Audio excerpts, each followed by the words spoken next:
I believe more in myself that I can play on this high level. The ambitions are high, there's a lot of expectations, but I'm ready. I think it's the ultimate goal for a player is to win a Grand Slam, and you know, the French Open is obviously one of them. Yeah, I've been practicing hard now to get back in shape, and I feel like I'm playing well and feeling fine, and things are looking good. Getting used to being number 2 hasn't been easy for Federer. Victory against Murray at the US Open, his only Grand Slam of 2008. The 2009 season hasn't been kind. Losing to Nadal in Melbourne and inconsistent form on the tour have left him frustrated. Still, the recently married Federer is keeping optimistic. Everybody's looking for their rhythm, and almost sometimes before you get it, the French Open's right in front of you. So we have to make sure that we are in good shape, get used to, again, the long rallies and everything. But I feel like I'm playing well and feeling fine, and, you know, of course it gives you sort of a moral boost, you know, to get married, and, you know, seeing that Mirka's doing fine and with her pregnancy, so things are looking good. Confidence is the buzzword for world number 4 Novak Djokovic. The 2008 Australian Open champion has featured in 3 finals already this year. A win in Dubai against David Ferrer. An intriguing clash against Murray in Miami. And an encouraging start to the clay court season, a meeting in Monte Carlo with the master.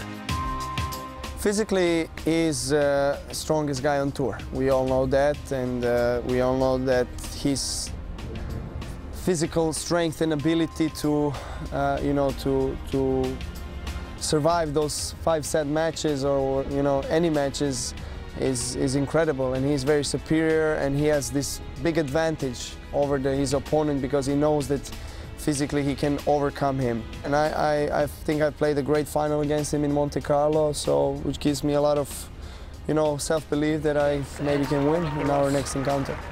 It can be done. Andy Murray overcame the world number 1 in Rotterdam this year. Despite an injury to Nadal, Murray impressed. He prevailed once more in Miami to become the first British man to make number 3 in the rankings. Murray set for the next level. Got a lot more confidence because I won more matches to start this year. I played well after Wimbledon last year, and you know, I started well in Monte Carlo on the clay, and that gave me some confidence. And I think, you know, clay is one of those surfaces that you get much better with experience, and you know, hopefully I can have a few matches going into the French. Paris is ready, and so are the players. Special tournament for me, you know. It's the one slam I haven't been able to win yet, even though I've been 3 times in the finals, once in the semis, and all those last 4 years I lost against Nadal, and he was able to win there. So it's really close by from home, you know. So I've always a lot of friends and families coming over there to support me, and I really hope that this year is going to be the right year. I just love being there and playing in the great atmosphere. There's a lot of variety, very multicultural, a lot of internationality, you know, in Roland Garros during that 2 weeks. Have a lot of support. So I've been reaching semi-final stages for the last couple of years. I've played there. Maybe I can go a step further this year.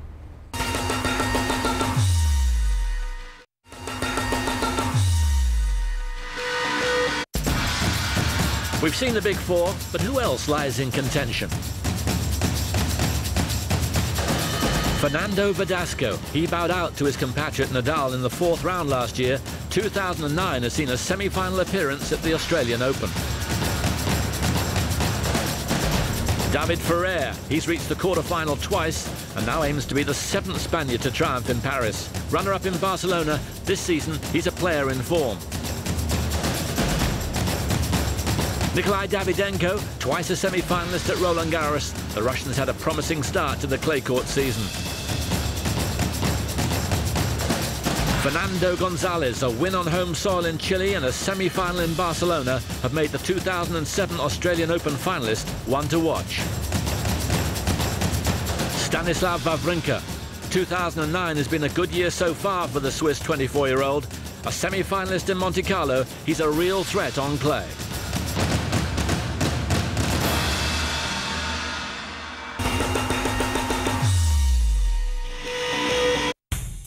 French tennis dominated the late 1920s, as the so-called Four Musketeers won numerous Grand Slam titles. Wind the clock forward to 2008, and the nation could clutch new heroes to its heart. 5 of the last 16 men at the tournament were French, in their best showing at Roland Garros since 1971. Leading the charge, Gaël Monfils, ranked 59 in the world entering the tournament. He truly came of age in Paris, reaching the last 8 and capturing the home crowd's imagination.